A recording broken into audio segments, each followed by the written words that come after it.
Enter, rejoice, and come in. Enter, rejoice, and come in. Today will be a joyful day.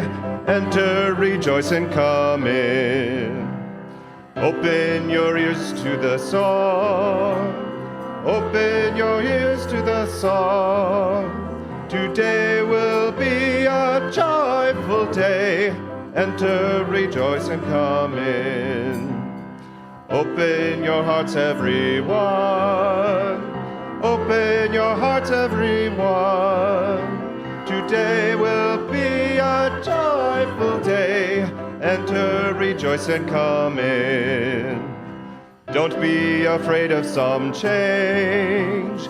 Don't be afraid of some change. Today will be a joyful day. Enter, rejoice, and come in. Enter, rejoice, and come in. Enter, rejoice, and come in. Today will be a joyful day. Enter, rejoice, and come in.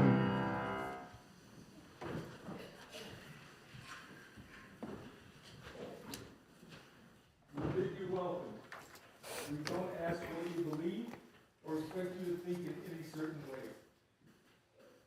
Only that you live a kind and helpful life and with the proper dignity for a human being. Welcome all who believe that religion is wider than any sect and deeper than any set of opinions. Welcome all who might find in our friendship strength and encouragement for daily living. My name is Darrell Smith, and I am the service leader today. My pronouns are he and his. Thank you for spending your Sunday morning with us. And whether you're here or online, I'd like to extend a special welcome to any visitors today. After the service, we'll have coffee and conversation downstairs in the reception hall.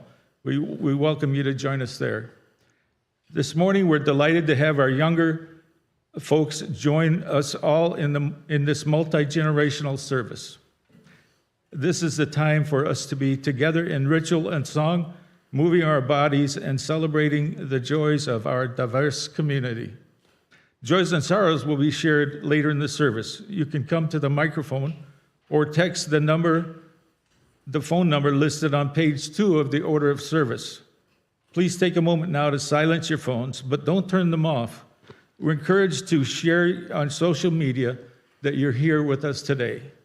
So you can do that little check-in thing. Okay, it's time for announcements now, so I don't have any. Does anybody have any announcements? I see one coming up here, so anybody else?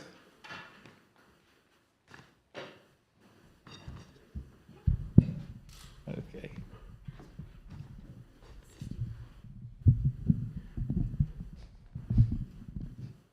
Hello, Katie Coker coming to you from Publicity today. If you are following us on social media, you've seen we've been doing some new things with video, as that's the way that social media is going these days.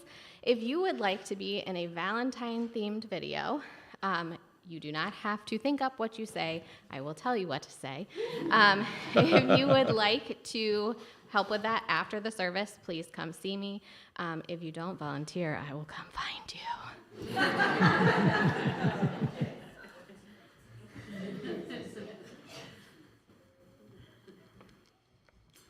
Good morning. Talking from the membership committee. First, we've announced we're going to have a UU and U session after church today, probably about 11:45. Give you a chance to grab a cup of coffee. It's a great opportunity for new people, new visitors, friends, people who have recently joined the church to find out more about UU. It'll last an hour, hour and a quarter. It's a great service. I'm not really sure if we're going to be here or upstairs. Find us, 11:45. There is a play that we are going to see on the 24th that, like, you are part of. Yes, yes. Do you want to talk about it? Sure. It's called Little Love Stories. It's at Livonia Community Theater. I am in it. My wonderful sister is in it. I direct a piece as well. It's 10 different pieces, and it's about all sorts of love. Loving yourself is the one that Corey and I are in. There's some romantic love. We have 3 LGBTQ pieces. Love and loss. It's a really beautiful piece. I'm a producer of it as well, and it's really coming together lovely, and we would love to have you all there. What time is it? It's at 7:30. I don't know. I live at that theater, so I don't know. I'm just there. 7:30 on the 24th. And we did this last year, different production. It was a lot of fun. We had like 15 people from church there. We had a lot of fun. It was a great presentation. Tickets, you're on your own. You know, there's a website to... You can buy in the door, too. Okay. So, anyways, Saturday the 24th, get it on your social schedule. Finally, other things on your social schedule. We've told you that we're going to go see Casablanca on the 17th, along with going to Scotty Simpson's Fish and Chips. It'll be a blast. We'll have dinner at 6 o'clock, get to the theater about 7:30. It's at the Redford Theater, which has a theater organ, so it'll be a lot of fun.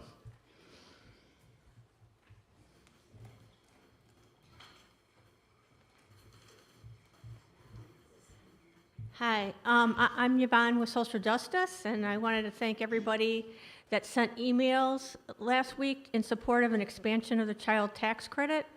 I wanted to let you know that the bill passed in the House this past week, so thank you for your support. So anyways, but I also wanted to let you know that I have new letters in support of robust funding for foreign assistance.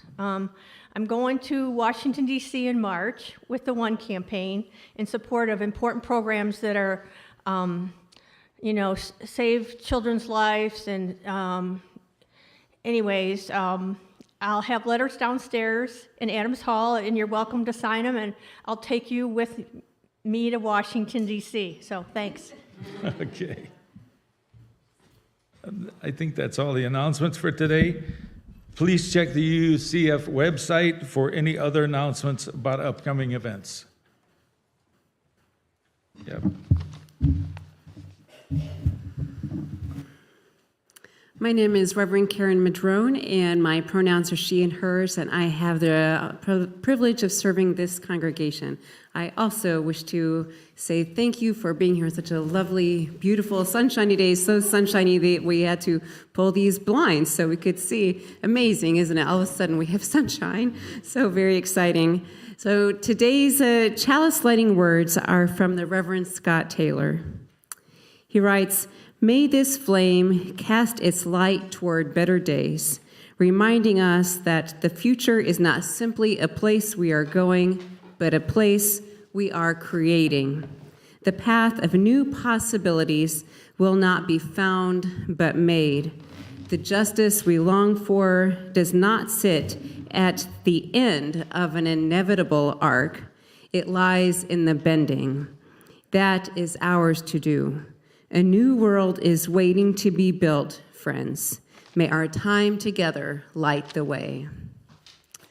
Let us join together in saying our affirmation of mission, which is on page 2 inside your order of service. We seek answers everywhere, include everyone, and live with compassion.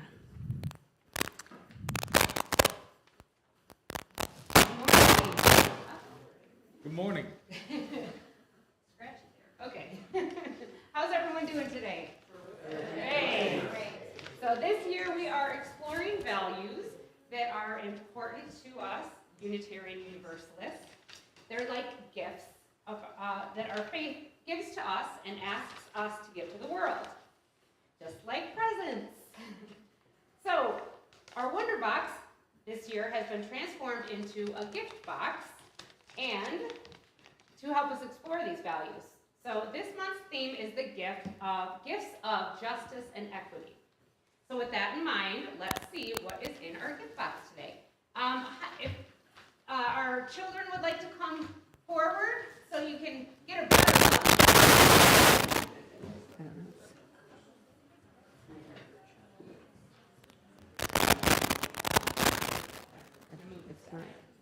All right. If you would like to sit here or on the benches up there, you are welcome to do so. Don't worry about it. Keep going. Okay. All right. Are you all ready to see what's in the Wonder Box? All right. It's a baseball. That's kind of funny, isn't it? Dirty. Well, it is dirty. That means it's been played with, huh? And here's another baseball. Oh, we have two baseballs. Gosh. So, why would we talk about baseball?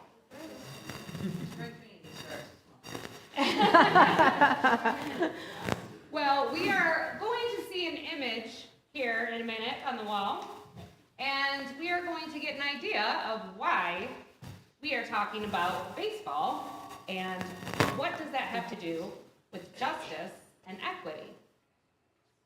I wonder. There we go. Everyone see that image? What Can do you see the think- picture? What do we think about the image on the left, where it says equality? And how is it different from the image on the right, where it says equity? Any ideas? They all are not getting, most of them can't. On the left, right. On the left, not everybody can see over the fence, right? They're trying to watch a baseball game, and not everybody can see. And what are they standing on? Dexter?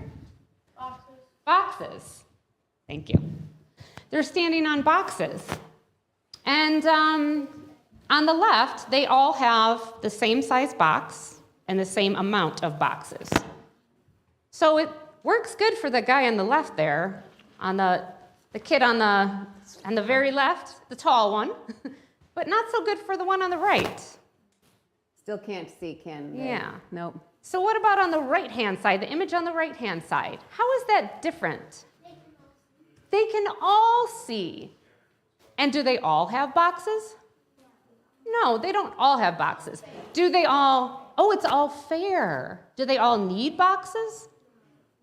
No, because then what, on the one on the right, see how they don't all have boxes. Can the tallest child see? Yeah.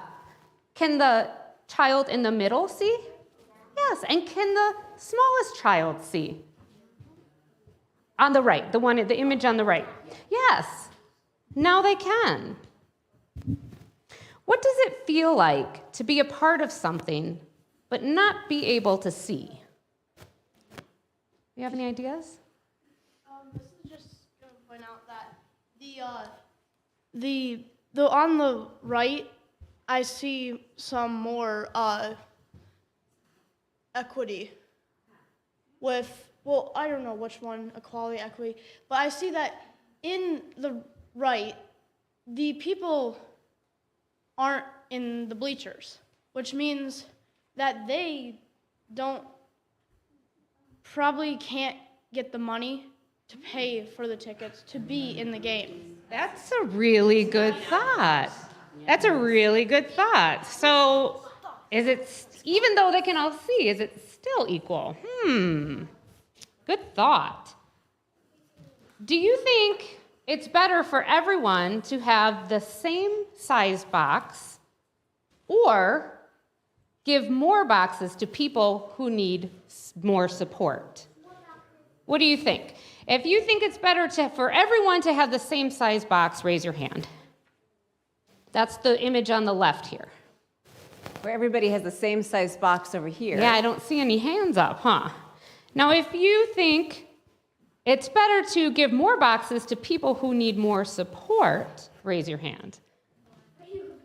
Yeah, we see a lot more hands up, don't we?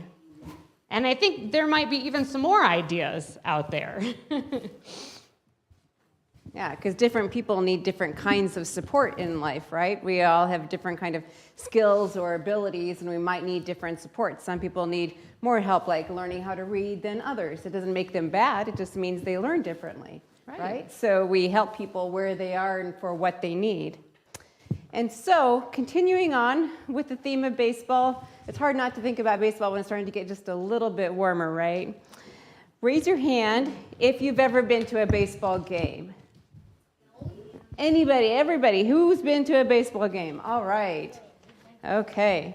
So how many of you think of a team as your team? Your team, that you would follow them. Maybe even if you move to another part of the country, you might follow them. Or some people have different interests or maybe you lived in another part of the country and you still follow that team and you still consider it to be your team. Well, I have some bad news.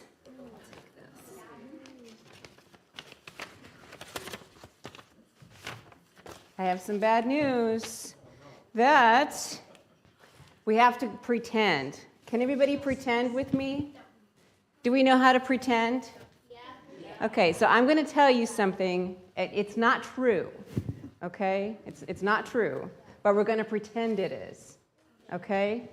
So, I just received an advance copy of a statement that will be released tomorrow by our governor. It is very surprising. You won't believe what it says. No. Let's find out. Are we still pretending? Okay. So, hear ye, all citizens of Michigan, effective immediately. Everybody is hereby notified that baseball is now illegal within our borders. Dun, dun. From today onward, with no preparation, from today onward, it is absolutely forbidden to watch baseball or play baseball or go to a baseball game. You can't even stand in your backyard with a ball and a bat. If you must, you can buy a frisbee or kick around a soccer ball. Don't ask why. We have our reasons, and we mean it. No matter how old you are, or which team you used to root for, you will be in huge trouble and go to jail for a long time if you watch or play baseball in the state of Michigan starting today. Wow. Baseball? Well, you don't get to know going reasons. to be Sometimes illegal? you just know reasons. What are each of us going to do? Let's pretend. What would you do if you could go to jail for playing baseball or watching it? Continue with my life because I don't really watch baseball. Okay. That's you know what? I'm glad you said that because some people don't really care about baseball. What did you say? That's it. I'm leaving Michigan. I'm going to Ohio now. Yeah, some people would move. Punch the person who made that. Well, all right, if we're very angry about this, what's another thing we can do? If we're very angry about it, what's another thing we can do that's nonviolent? Protest. Say it again. Protest and Well, remember nonviolence in here, okay? But I know you might be so angry you feel that way, but protesting, that's a great idea. protest and tickle them. And tickle them. That might change their mind.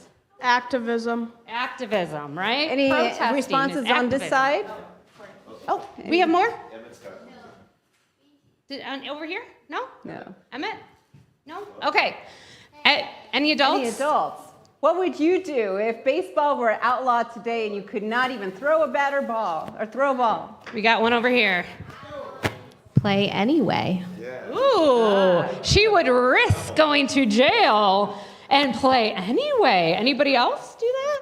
I would get Yvonne to start a letter writing campaign to the governor. That's right. Right, That's so- right. More activism, right? Yes, so Corey, I need you to Okay. repeat that because in our congregation, if things aren't set into a microphone, then the people who use the headsets can't hear. Yeah, I said I would get Yvonne to start a letter writing campaign to our governor. Yes. Absolutely. How many would participate in that letter writing campaign? All right. But does everybody here play baseball?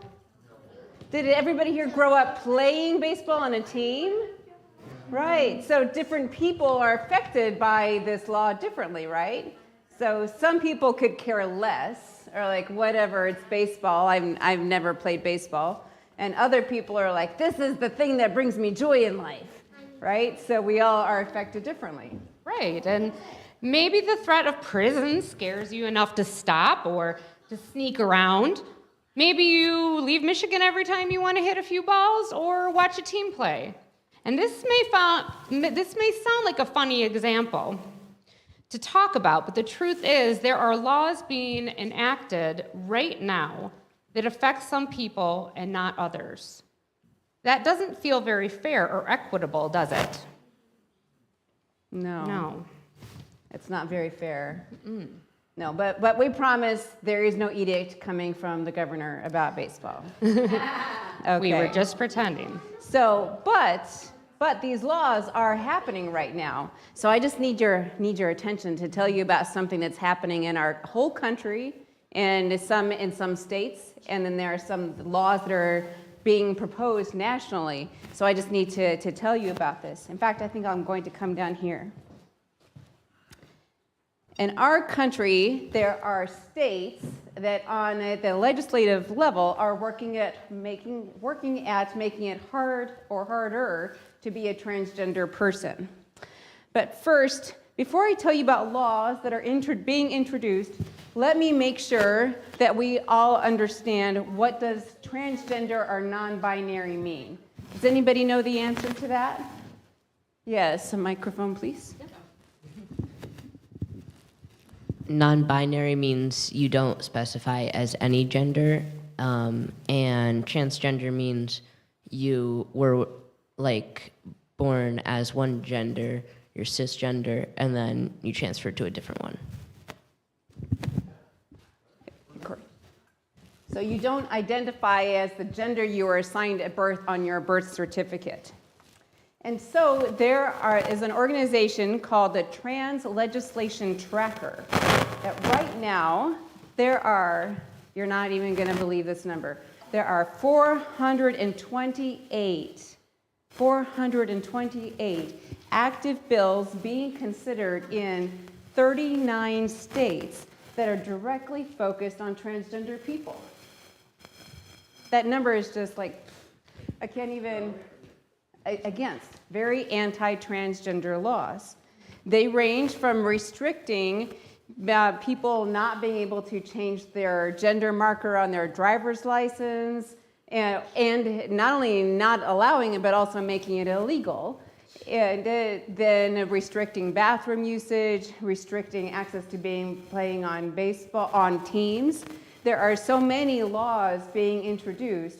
Things like in schools that a teacher or another school person can't use the pronoun that the person is asking them to be used. They're calling this illegal to even use the pronoun that the person wants to be called by.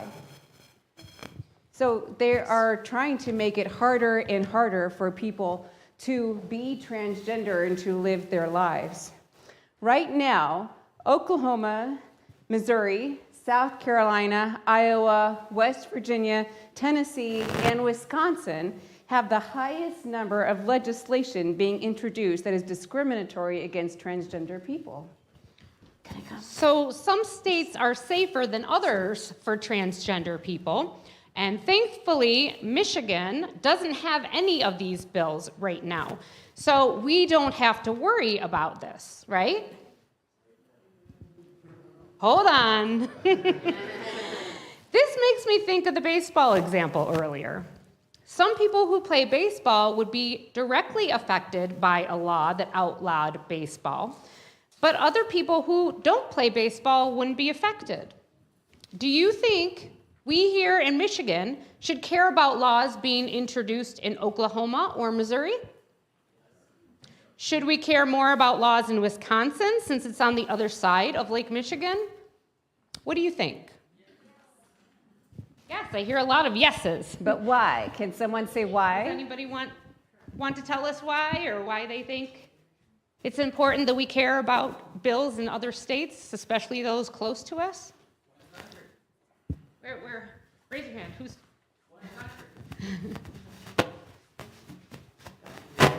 It's one country. I have a right to go to any state I want to. I want it to be just in any state I do go to. Absolutely. Any other? Yes. I have two. One is that we love people in other states as well as in Michigan.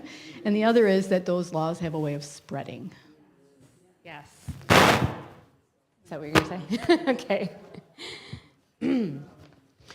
So, if we had equity and justice as values we prioritized, what do you think we would do in response to these laws? Would we respond even if here in Michigan we're not directly affected? And we kind of answered some of that, but let's ponder these questions a little bit more as we sing. Let us celebrate by singing our hymn from the Gray Hymnal, number 407. We're going to sit at the welcome table.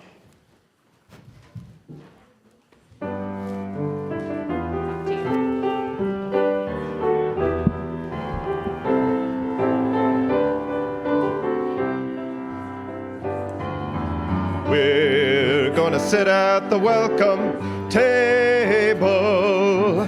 We're gonna sit at the welcome table one of these days, hallelujah. We're gonna sit at the welcome table. Gonna sit at the welcome table one of these days. All kinds of people around that table. All kinds of people around that table one of these days, hallelujah. All kinds of people around that table. Gonna sit at the welcome table one of these days. No fancy style at the welcome table. No fancy style at the welcome table one of these days, hallelujah. No fancy style at the welcome table. Gonna sit at the welcome table one of these days.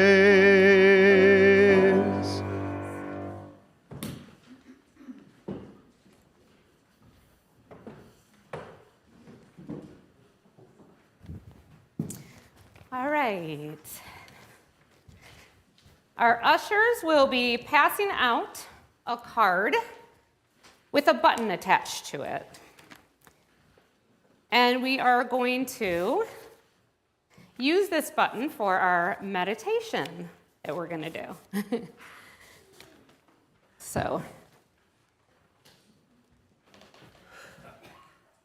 go ahead and grab one.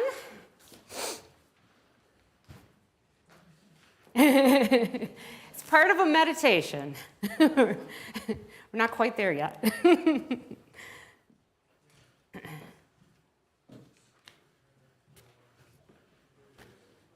You all may be wondering why I'm passing out buttons.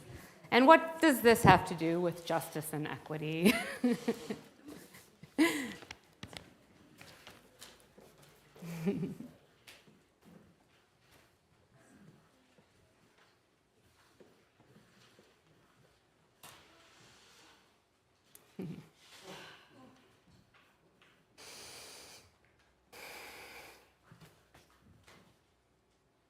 while the buttons are being passed out, if we want to just take a couple deep breaths together.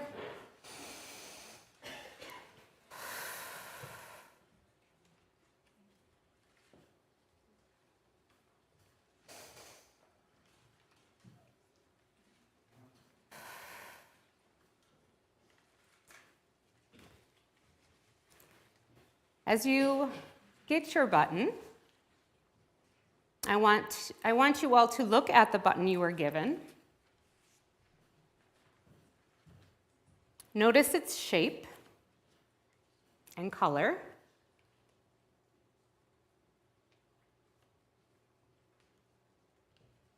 Now I want you to feel the button. Did everybody get a button?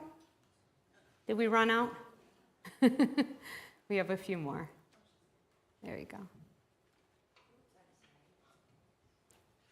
Feel the button. What is the texture like? Is it smooth or bumpy?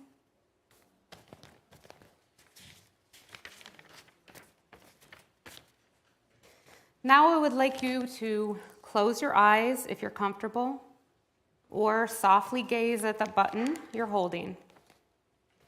And let's take another deep breath together.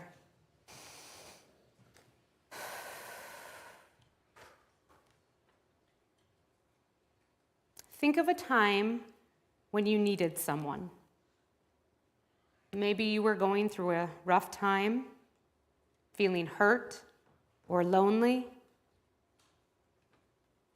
What was it that you wanted or needed during that time? Was it someone to talk to? Or a listening ear? Maybe a hug?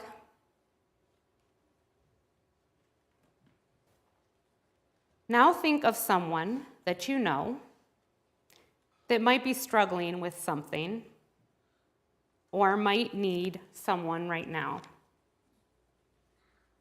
Maybe someone at school or your workplace, church, or someone in your family. What do you think they might want or need?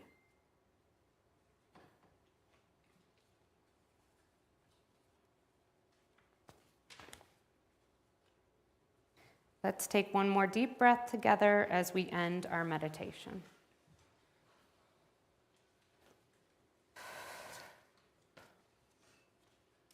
You can open your eyes. We would like to show you a video about the platinum rule and what it means to be a button friend.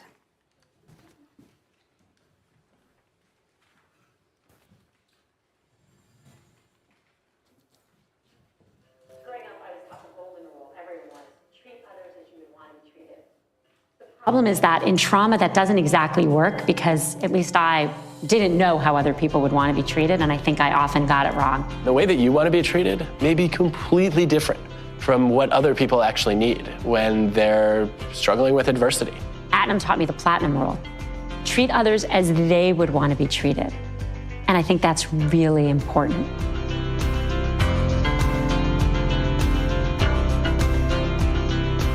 There's a study that I learned about from one of my mentors, Brian Little, where people were put under stress. They were basically blasted with just uncomfortably loud noise, and nobody liked it. They really struggled on all the tasks that they were trying to do at the time. And then the psychologist said, what if we could give these people a button to press if the noise got uncomfortably loud? And sure enough, when the participants got the button, they were much more able to tolerate the noise. That's not surprising. What is surprising, though, is that none of the participants actually pressed the button. So it wasn't making the noise go away that helped them. It was just knowing that they had a button to press. Part of being a good friend is being a button to somebody else.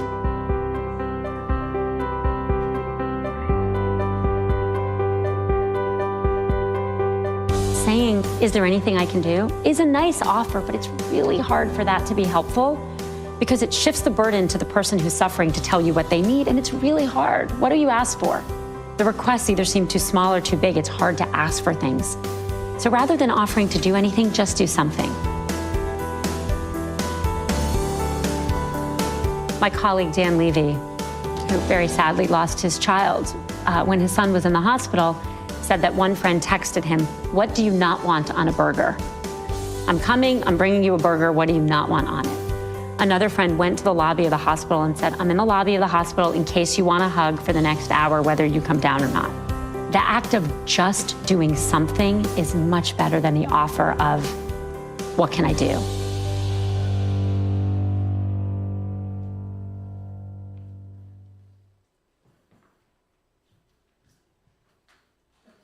Rule is one way to remind ourselves that we are different and have different needs.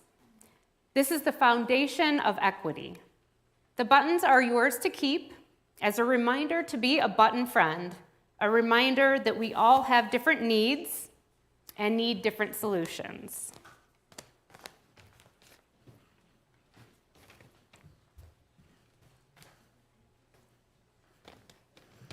So this whole year, we have been focusing on 6 values and love because they are proposed to replace the 7 principles in Article 2 of the UUA bylaws. At this year's General Assembly, which is the annual gathering of Unitarian Universalists, and this year it is fully online, so when we say gathering virtually, there will be a vote on changing this section of the bylaws. As we've said today, this month, we are focusing on 2 of the 6 values, which are justice and equity. This is the verbiage from the proposed changes. So the word justice. We work to be diverse, multicultural, beloved communities where all thrive. We covenant to dismantle racism and all forms of systemic oppression. We support the use of inclusive democratic processes to make decisions within our congregations, our association, and the society at large. Equity. We declare that every person has the right to flourish with inherent worth and dignity and worthiness. We covenant to use our time, wisdom, attention, and money to build and sustain fully accessible and inclusive communities. Our 7 principles, which were established in 1985, right now include these ideas, but the new language takes it one step further. In fact, I think it takes it several steps further. It uses action words and accountability. These statements say that we will work together towards justice. We not only declare that every person has the right to flourish with inherent dignity and worthiness, which is a repeat of our first principle, but it goes on to say that we covenant, we promise, we declare that we will use our time, wisdom, attention, and money to build and sustain fully accessible and inclusive communities. Our current first principle says we believe in the inherent worth and dignity of all people. This new statement says this is what we are going to do. We are not going to just believe it, we're going to do it. The words after the value words are verbs. They are action words. They are commitments. They take our faith from descriptions of what we like, because who doesn't like our description, our 7 principles? It's not about liking them, it's about doing them. What are we going to actually do if we say we believe these things? Because we do think this, we do this. This is the next step of our ongoing faith and evolving of our entire movement. For example, it's not enough to say we value and love transgender and non-binary people. That is not enough.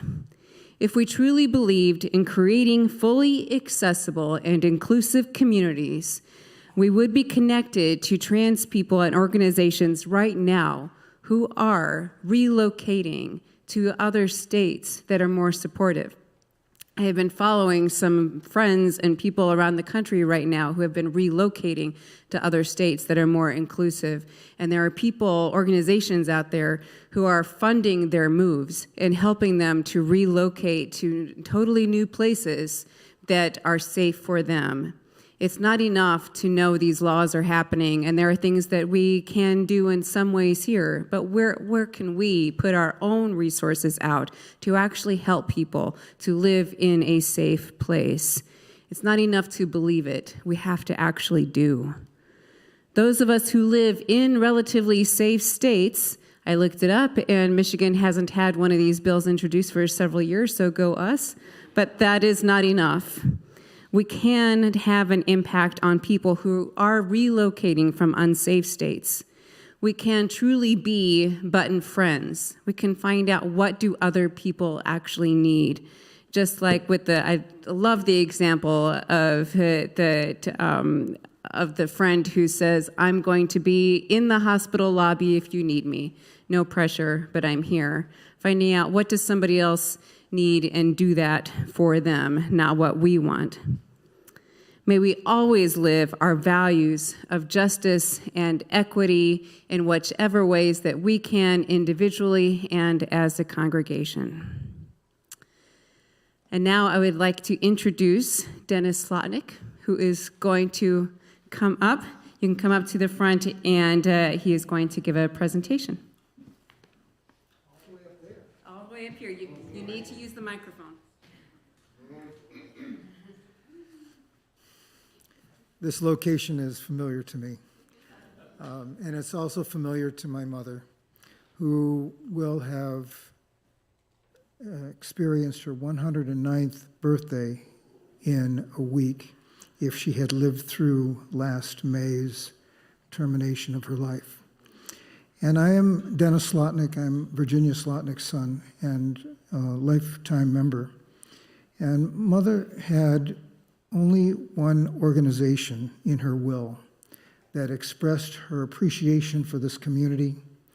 And I have it in my hand, a check for $3,000 that says her values, her life commitment to the ideals of what it is to be human, what it is to be intellectually stimulated in a community, and what it is to have dear friends in that community. So I present this check with a little announcement that will go into the website and be there as a legacy of Virginia Slotnick. Thank you.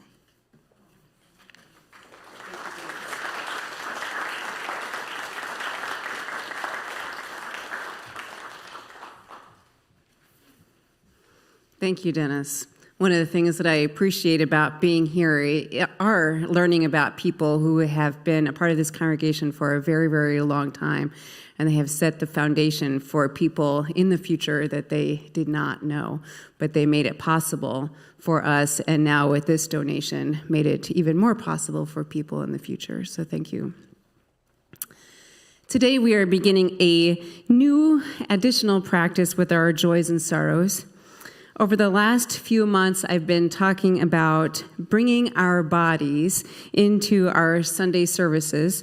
Our UU world that we grew up in, for many of us, is all about the head. But one thing that I've been talking about is our physical selves, even though sometimes our physical selves we can be uncomfortable with, or we're actually talking about bodies, but that's okay. We're going to be practicing and bringing our whole selves to worship. And it's this fancy word called embodiment, but it just means that you are physically here. We are going to begin bringing not just our voices, but our bodies to joys and sorrows. So for a while, I don't know how long, and I know that traditions change back and forth in congregations, but for a while, that the way that people have participated in joys and sorrows was by coming up and speaking. And while that is a great way to participate, it privileges people who are comfortable speaking and extemporaneously speaking off the cuff. And so we are starting a new tradition where we have moved the table that used to be over here to in front of the pulpit. With the help of our building and grounds people, we now have a little box that holds this table up. So now this table has the 3 candles that we've been lighting since last May. But we've also put on it some stones, and there's the singing bowl that we put a little piece of felt in, so that people of all heights, children, people who use assisted devices, wheelchairs, can all participate. So when we have the joys and sorrows, then people can come up and speak if they wish to, if something that you want to verbally tell the congregation something. But we also have a physical way for people to walk up and just walk on up and drop a stone into the singing bowl, and then you can go and sit back down. It's a way of bringing your energy, your attention into the space together. So thank you for being willing to try something new, and we will continue doing this as a way for us to bring all our spaces together. And so now I'm going to go back to Daryl.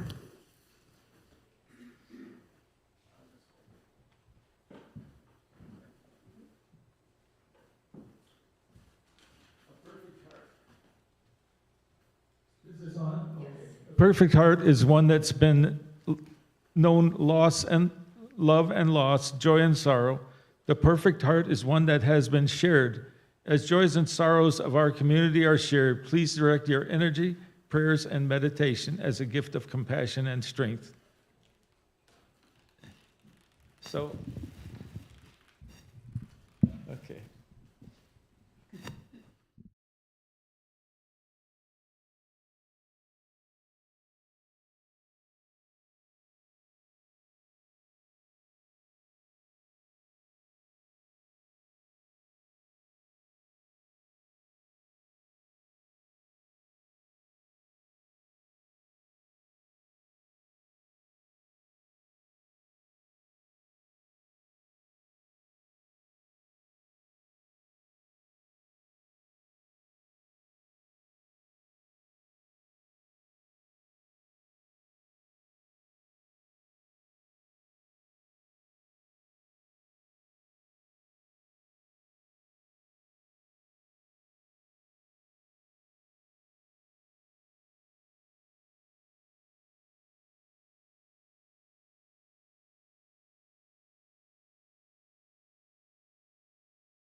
We light 3 candles for the intentions that rest in the silent sanctuary of our hearts. One for the joys, one for the sorrows, and one for the strength of the gathered community that can support you and bring you peace.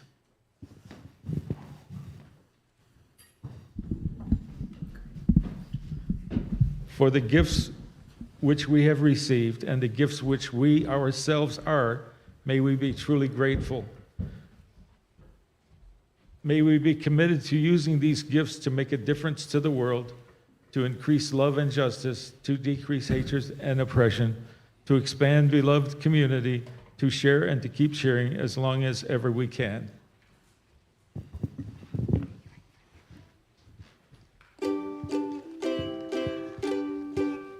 You're my big brother and my really first friend. My body's forever from the beginning to the end. Nobody's a nobody, and everybody is weird like you and me. I'm the sugar, you're the lemons, we're a weird lemonade. And you're the little brother that I'd never trade.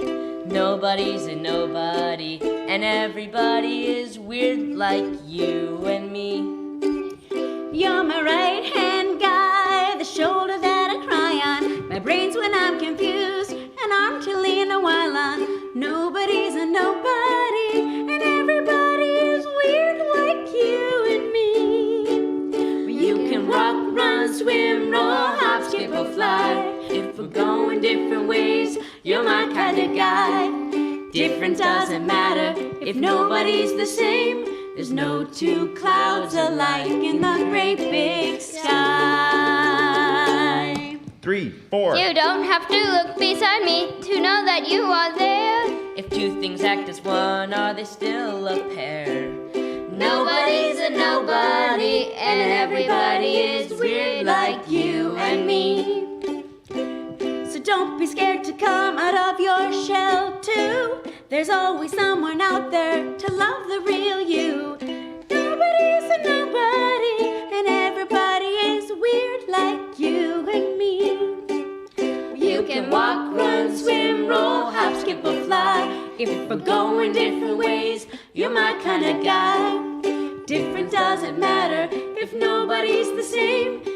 A space for every star in the great big sky. 3, 4.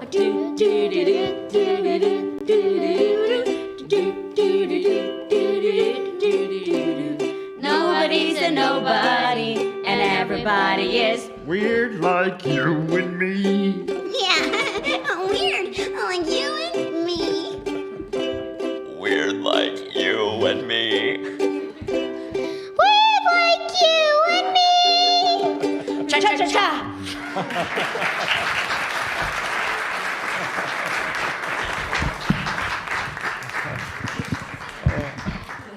That song is wonderful.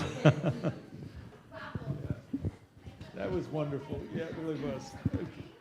Okay, please rise. Please rise as you're willing and able for our next hymn from the great hymnal number 118, This Little Light of Mine.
Please remain standing for our closing words, followed by our traveling music, which we have on our multi-gen Sundays.